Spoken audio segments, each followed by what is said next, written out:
The COVID-19 pandemic in 2019 drastically changed our way of life. People were forced to maintain physical distance, highlighting the importance of personal connection and media to overcome this separation. As the development of the virtual spaces, the metaverse, and AI accelerated, we faced new challenges in how to embrace these emerging media and technologies. In 2021, on the 15th anniversary of Namjun Paik's passing, his past work emphasizing participation and communication through the media were revisited, sparkling discussion on how to view the future generation's new media. Namjun Paik, born in Korea in 1932, became a global pioneer in video art. In the early 1960s, Paik began using video as an artistic medium. He was among the first to incorporate video into his artwork, breaking the boundaries of traditional art and creating new forms of visual experiences.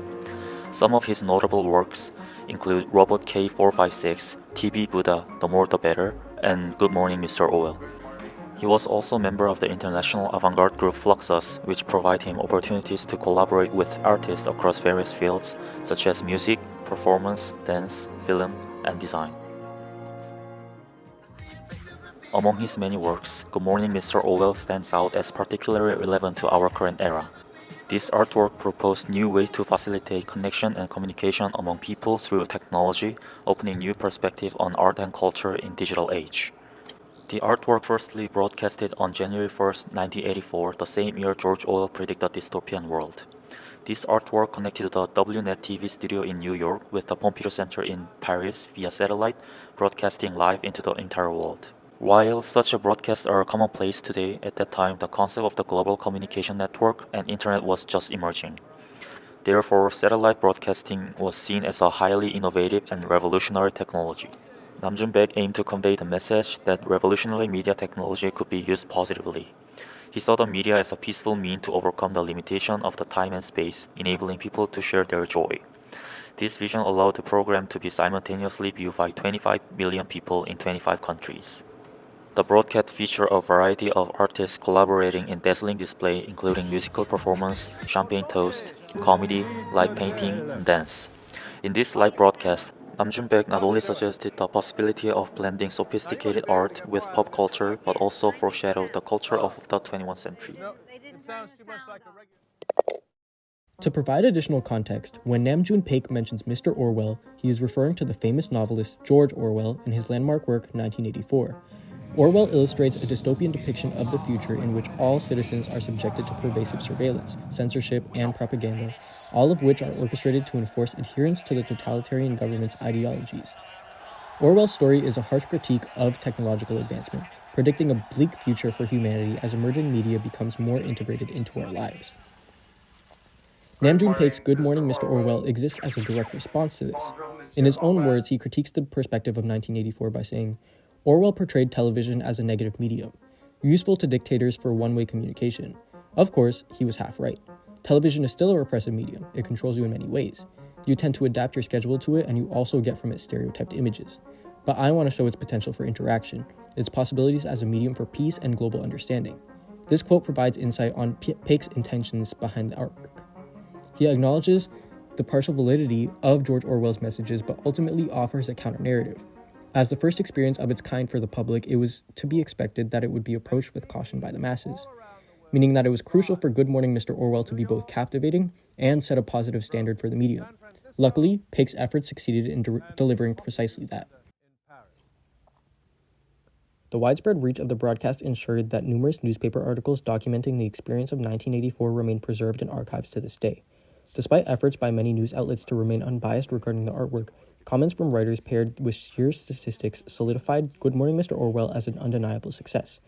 There was a substantial increase in viewership from an initial 5 million to 25 million after its final rerun, making its popularity and positive reception undeniable. Charles Hagley from Artforum noted that, at times the energy of the artists and of the event itself seemed almost enough to make the program burst out of the TV set, while writer Bill Brown from the Ann Arbor newspaper suggested that the broadcast aged better with time. Any technical flaws either faded from notice or were viewed as meaningful components of the avant-garde and abstract content presented. Paik's inspiring vision emerged as a beacon of optimism, defying the dominant narrative of technological pessimism. As seen by his own explanations and public opinion, we were reminded that while technology can be used to control and manipulate, it also has the potential to unify, inspire, and elevate humanity.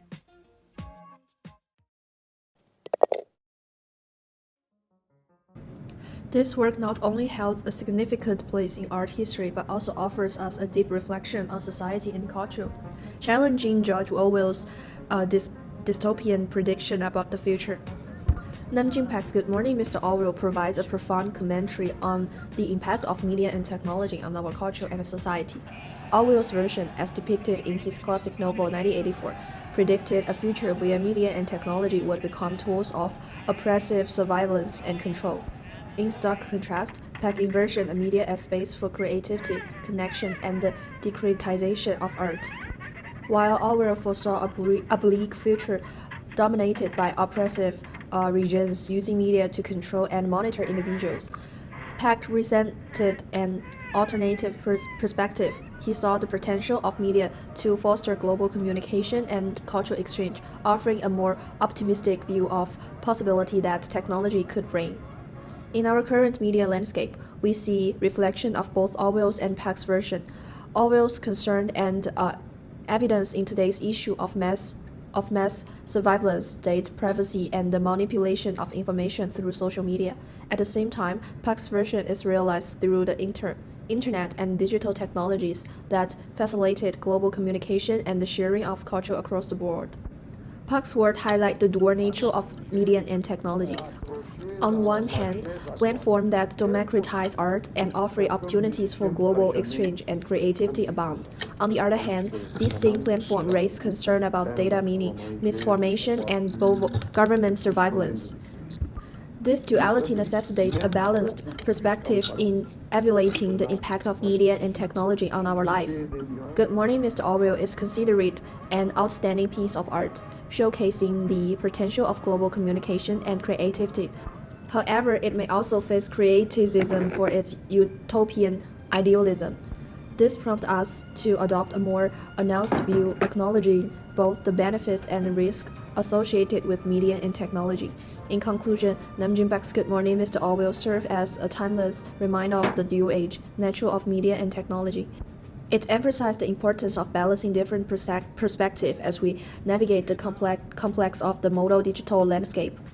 Paik's version encourages us to harness the positive potential of media and technology, while remaining vigilant about the challenge they pose. Visual aesthetics. The visual aesthetics in Good Morning, Mr. Orwell demonstrate that technology possesses the capacity to foster interaction, peace, and global understanding.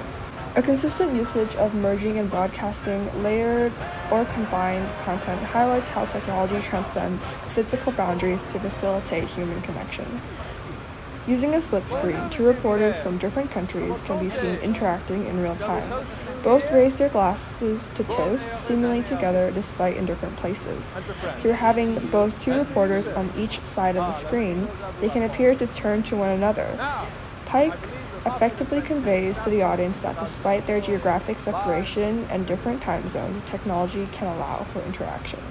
Another usage of a split screen is in the short titled Cavalcade of Intellectuals, where two people from New York and Paris discuss how television affects intimacy. They start a private conversation, however, about their relationship after the signal appears to cut out, making them believe they're not being broadcasted. The juxtaposition of public and private discourse highlights the irony of how technology can both facilitate and hinder intimate communication. Paik also utilizes creative graphics synchronized with music and integrated into live performances to demonstrate technology's potential for artistic expression. Namjun Paik also employs a technique of merging and fragmenting content, often presenting multiple elements simultaneously. These approaches exemplify the adaptability and complexity of technology. Layering videos with different opacities serves to highlight the artificiality inherent in digitally produced imagery. The short "The First Man to Dance on His Own" also points out that technology can enhance entertainment, as his figure is multiplied across the screen as if a dance group was formed by his duplicates. Paik's use of collaging in the production can be interpreted as an argument for the dual nature of visual technology. It has the capacity to either bring forth imaginative scenarios or challenge the viewer's perception of reality. When reflecting on Paik's quote, I want to show its potential for interaction, its possibilities as a medium for peace and global understanding. It becomes evident that the aesthetics of Good Morning, Mr. Orwell embody numerous elements that convey complex ideas and provoke meaningful reflection on the role of technology in shaping our interconnected society.